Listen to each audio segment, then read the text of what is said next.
सिकंदर की विजय यात्रा चालू थी। वह निकल पड़ा था अपने छोटे से राज्य मैसेडोनिया से पूरी दुनिया जीतने। उसने एथेंस जीत लिया। अभी अभी उसने यूनान को जीता ही था कि किसी ने उसको खबर दी कि यहाँ पास की ही नदी के तट पर डायोजनीज नाम का एक फ़कीर रहता है। कहते हैं बड़ा गजब का फ़कीर है, आत्मज्ञान को उपलब्ध हो चुका है। पूरे दिन नग्न ही पड़ा रहता है नदी के किनारे। लोग कहते हैं कि बड़े से बड़े सम्राट भी उसके सामने फीके हैं। यह सुन सिकंदर ने ऊंची आवाज़ में कहा, ऐसा क्या है उस फ़कीर के पास? लोगों ने कहा, यही तो मज़े की बात है कि उसके पास कुछ भी नहीं है। पूरे दिन नग्न पड़ा रहता है नदी के किनारे, फिर भी मस्ती से रहता है, आनंद में रहता है। सिकंदर ने कहा, फिर तो मैं भी उसे देखना चाहूँगा। सुबह सुबह सिकंदर उस नदी के किनारे पहुँच गया। सर्दी के दिन है, सुबह का समय है, चारों तरफ धूप निकली हुई है। नंगा डायोजनीज लेटा है रेत पे, उसकी आंखें बंद हैं, वह अपने ध्यान में मग्न है। सिकंदर जाकर खड़ा हो गया उसके सामने और डायोजनीज की तरफ देखते हुए बोला, तुम्हारे पास तो कुछ भी नहीं है, फिर भी तुम इतने आनंद में कैसे लेटे हुए हो? डायोजनीज ने कहा, तुम्हारे पास तो सब कुछ है, तो क्या तुम आनंद में हो? यह सुन सिकंदर कुछ पलों के लिए संदेह में पड़ गया। वह निःशब्द खड़ा रहा। पहले तो उसने सोचा कि बोल देता हूँ, हाँ बड़े आनंद में हूँ। फिर अनायास ही उसके मुंह से एक फीकी सी मुस्कान निकल पड़ी और उसने हंसते हुए कहा, ठीक कहते हैं आप, सब कुछ तो है लेकिन आनंद नहीं है। तो डायोजनीज ने कहा, फिर सब कुछ होने से आनंद के होने का क्या संबंध है?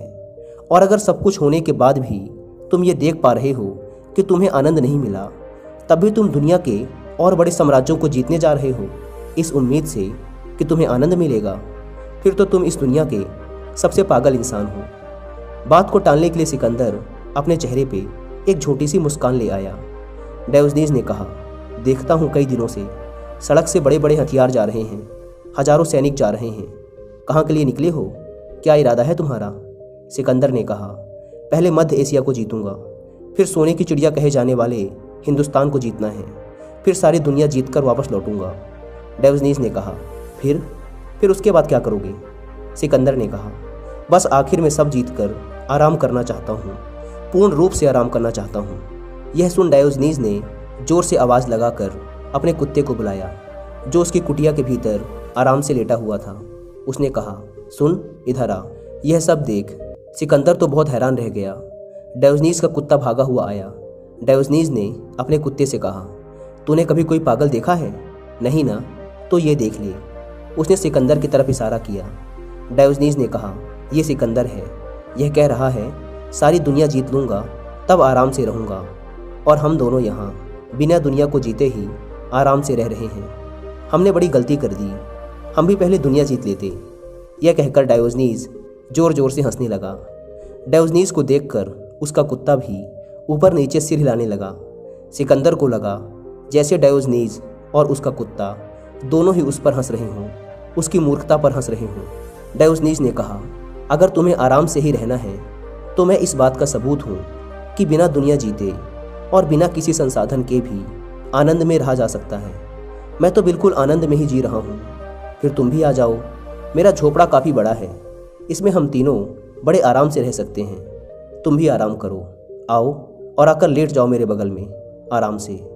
सिकंदर ने कहा, निमंत्रण के लिए धन्यवाद, लेकिन मुझ में इतना साहस नहीं कि मैं तुम्हारी तरह नदी के किनारे नग्न पड़ा रह सकूं। लोग कहते हैं कि सिकंदर दुनिया का सबसे साहसी इंसान है, लेकिन आज मैं कहता हूं कि डायोजनीज इस दुनिया का सबसे साहसी इंसान है। सिकंदर में इतना साहस नहीं कि वो डायोजनीज बन सके, लेकिन एक बात कहना चाहूँगा कि अगर मुझे अगला जन्म मिला तो मैं सिकंदर नहीं बल्कि डायोजनीज बनना चाहूँगा, ताकि मुझ में भी इतना साहस आ सके कि मैं नग्न अवस्था में किसी नदी के किनारे बिना किसी चिंता के पड़ा रह सकूं और उस आनंद को भोग सकूं जिसे अभी तुम भोग रहे हो। डायोजनीज ने कहा, लेकिन ये तुम इसी जन्म में कर सकते हो, अभी कर सकते हो। सिकंदर ने कहा, लेकिन बीच से कैसे लौट सकता हूँ? अभी तो जाना ही पड़ेगा। अब तो निकल ही चुका हूँ दुनिया जीतने, अब तो जीतनी ही पड़ेगी। यह सुन डायोजनीज जोर से हंसा और बोला, दुनिया की यात्रा कभी पूरी नहीं होती, और जिसे लौटना हो आधे रास्ते से ही लौटना पड़ता है, क्योंकि जब ज़िंदगी का सफ़र शुरू होता है तो समझ नहीं होती, और जब सफ़र पूरा हो जाता है तो समय हाथ से निकल चुका होता है। इसलिए आज तक जो भी लौटा है बीच रास्ते से ही लौटा है। और क्या भरोसा, जिंदगी पूरी हो जाए और यात्रा पूरी ना हो तो तुम आ ही ना पाओ। सिकंदर ने कहा, नहीं, ऐसा ना होगा। मैं पूरी कोशिश करूँगा कि लौटते वक्त फिर मिलूँ। डायोजनीज सिकंदर की तरफ इशारा करते हुए अपने कुत्ते से फिर कहने लगा, ध्यान रखना, ये अपन से वादा कर रहा है। हालांकि इंसान के वायदे का क्या भरोसा, आज है कल मौत आ जाए, क्या भरोसा। लेकिन इसे लग रहा है कि सब कुछ इसके हिसाब से ही चलेगा। सिकंदर ने कहा, मैं बहुत खुश हुआ आपसे मिलकर, आपको कभी भुला ना पाऊंगा। इतना हिम्मत वाला और निर्भीक आदमी मैंने अपनी ज़िंदगी में कभी नहीं देखा। डायोजनीज अभी भी आराम से लेटा हुआ है। सिकंदर उसके सामने खड़ा है। सिकंदर ने कहा, मैं तुम्हारे लिए क्या कर सकता हूँ?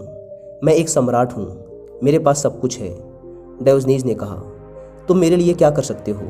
मेरे लिए करने को कुछ बचा ही नहीं। बस मुझ पर एक कृपा करो, थोड़ा धूप छोड़कर खड़े हो जाओ। मस्त धूप आ रही थी, लेकिन तुम बाधा बनकर खड़े हो गए। बस इतनी सी कृपा करो कि थोड़ा सा किनारे हो जाओ और मुझ पर धूप आने दो।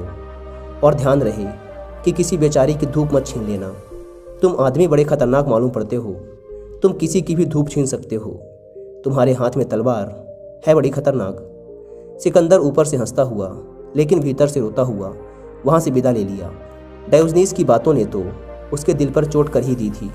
अंदर घाव तो हो ही गया था।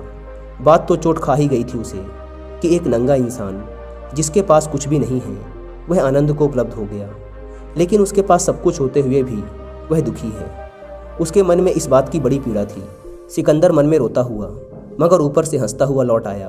उसके सेनापतियों ने उससे कहा कि उसकी हंसी आज बड़ी झूठी मालूम पड़ रही है। फिर सिकंदर ने पूरा मध्य एशिया जीता। राजा पोरस से उसका एक बहुत भयंकर युद्ध हुआ। उसके बाद वह अकूत संपदा लेकर लौटा। सोचा था लौटते वक्त डायोजनीज से जरूर मिलूंगा, पर ऐसा ना हो सका। लौटते वक्त रास्ते में ही बेबीलोन नाम के शहर में रहस्यमय ढंग से सिकंदर की मौत हो गई। हम में से भी बहुत से लोग बाहर की खोज की यात्रा पर निकलते हैं, पर रास्ते में ही चूक जाते हैं, कभी भीतर तक पहुंच ही नहीं पाते। सिकंदर भी नहीं पहुंच पाया था। मरते वक्त उसे भी डायोजनीज का ख्याल तो हुआ ही होगा कि कहा था उस नंगे फकीर ने कि पता नहीं लौट पाओ या ना लौट पाओ, इसलिए अभी आराम कर लो, जिंदगी का कोई भरोसा नहीं। अब उसका कुत्ता और वह दोनों हंस रहे होंगे कि देखो सिकंदर नहीं लौट पाया, बड़े घमंड से कह रहा था कि वचन देता हूँ लौट कर जरूर आऊँगा। लेकिन संयोग की बात थी कि जिस दिन सिकंदर मरा उसी दिन घंटे भर बाद डायोजनीज और उसका कुत्ता भी मर गया। पुरानी यूनानी कहानियों में कहा जाता है कि मरने के बाद उन दोनों का बैतरणी के किनारे स्वर्ग में प्रवेश करते वक्त फिर मिलन हो गया। सिकंदर आगे है क्योंकि वह आधे घंटे पहले मरा है। पीछे डायोजनीज है जो कि घंटे भर बाद मरा है। डायोजनीज नंगा था जब सिकंदर उससे पहली बार मिला था और सिकंदर कीमती वस्त्रों और आभूषणों से ढका हुआ था। लेकिन आज सिकंदर भी नंगा है। डायोजनीज तो पहले से ही नंगा था। सिकंदर ने पीछे से किसी के आने की आवाज़ सुनी।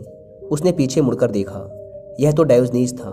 वह डर गया यह सोचकर कि मैं भी नंगा ही खड़ा हूँ, यह आज फिर हंसेगा मुझ पर।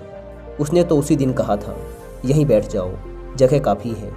आज सिकंदर को देख डायोजनीज फिर जोर से हंसा। अपने डर को छिपाने के लिए सिकंदर भी बनावटी हंसी हंसा। उसने जोर से हंसने की कोशिश की लेकिन वह ना हंस सका।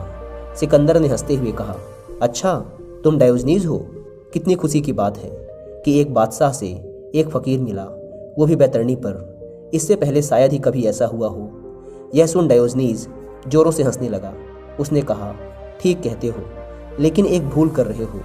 भूल इस बात की कर रहे हो कि तुम अभी भी यह नहीं पहचान पा रहे कि कौन बादशाह है और कौन फ़कीर। बादशाह पीछे है, फ़कीर आगे है। सिकंदर ने देखा वह आगे था और डायोजनीज उसके पीछे। दोस्तों, अगर आप सिकंदर के बारे में डिटेल से जानना चाहते हैं कि कैसे मैसेडोनिया जैसे छोटे से राज्य का राजकुमार पूरी दुनिया जीतने का स्वप्न लेकर बड़ा हुआ और सिकंदर की माँ व उसके गुरु अरस्तु का सिकंदर को विश्व विजेता बनाने में क्या योगदान था, तो इसके ऊपर आप कुक्कू FM पर हिंदी में एक बहुत ही अच्छी ऑडियो बुक सुन सकते हैं जिसका नाम है हिस्ट्री ऑफ अलेक्जेंडर। इस ऑडियो बुक में टोटल 17 एपिसोड हैं जिसमें सिकंदर के जन्म से लेकर भारत से लौटते वक्त बेबीलोन में उसकी रहस्यमयी मौत तक की पूरी कहानी डिटेल से बताई गई है। कुकू एफएम की बात करें तो यह इंडिया का लीडिंग ऑडियो बुक प्लेटफॉर्म है, जहां पर आप अलग अलग फील्ड के हज़ारों बुक्स की ऑडियो बुक सुन सकते हैं, वो भी इंडिया के किसी भी लैंग्वेज में। नॉर्मली कुकू एफएम के पूरे 1 साल का सब्सक्रिप्शन पड़ता है 399 रुपीज़ का, लेकिन यदि आप डिस्क्रिप्शन एंड पिन कमेंट पर दिए गए लिंक से इस ऐप को डाउनलोड करके उसमें हमारा कूपन कोड WI50 यूज़ करते हैं तो आपको मिलेगा सीधे 50% का डिस्काउंट, यानी कि सिर्फ 199 रुपीज़ में आप पूरे 1 साल तक कुकू एफएम के हज़ारों ऑडियो बुक्स की लाइब्रेरी के एक्सेस पा सकते हैं। लेकिन यह 50% डिस्काउंट वाला ऑफर सिर्फ पहले 250 लोगों के लिए ही वैलिड है, इसलिए देर न करें। Link description and pin comment पर दी गई है। ऐप को डाउनलोड कर WI50 कूपन कोड का फ़ायदा उठाएं। आइए अपनी कहानी पर वापस लौटते हैं। डायोजनीज ने कहा, कहाँ है तुम्हारा धन, कहाँ है वो वस्त्र जो तुम मेरे पास पहन कर आए थे? तुम लेकर क्या आए हो? सब कुछ तो खोकर ही आए हो। लेकिन मैं कुछ भी खोकर नहीं आया, क्योंकि अंत में जो कुछ भी खोया जा सकता था वो मैंने पहले ही छोड़ दिया था। मेरे पास केवल बचा ही वही था जिसे खोया नहीं जा सकता था। लेकिन तुमने तो अपनी पूरी ज़िंदगी इकट्ठा ही वही किया है जो खोने के लिए बना है। कहाँ है तुम्हारे महल, कहाँ है तुम्हारे सैनिक, कहाँ है तुम्हारा जीता हुआ भूभाग? तुम भी नग्न ही खड़े हो। यही सोचकर हमने वो सब पहले ही छोड़ दिया था जो छूट सकता था। उस दिन तुमने सोचा होगा कि इस भिखारी के पास कुछ भी नहीं है, लेकिन हमने तो बचाया ही वही था जो अंत तक हमारे साथ रहे। याद रहे, जो चीज़ छूटने के लिए बनी है जब वह अपने समय पर छूटती है तो बहुत दुख देती है, लेकिन यदि उसे समय से पहले ही छोड़ दिया जाए तो सुख देकर जाती है। सिकंदर चुपचाप डायोजनीज की बातें सुन रहा था। अंत में उसने कहा, जैसे कि मैंने अपनी पहली मुलाकात में कहा था कि अगले जन्म मैं डायोजनीज बनना चाहूँगा, सिकंदर नहीं। इसके बाद सिकंदर पीछे मुड़ जाता है और अपने रास्ते पर आगे बढ़ने लगता है, और डायोजनीज वहीं खड़ा खड़ा सिकंदर को जाते हुए देखता रहता है।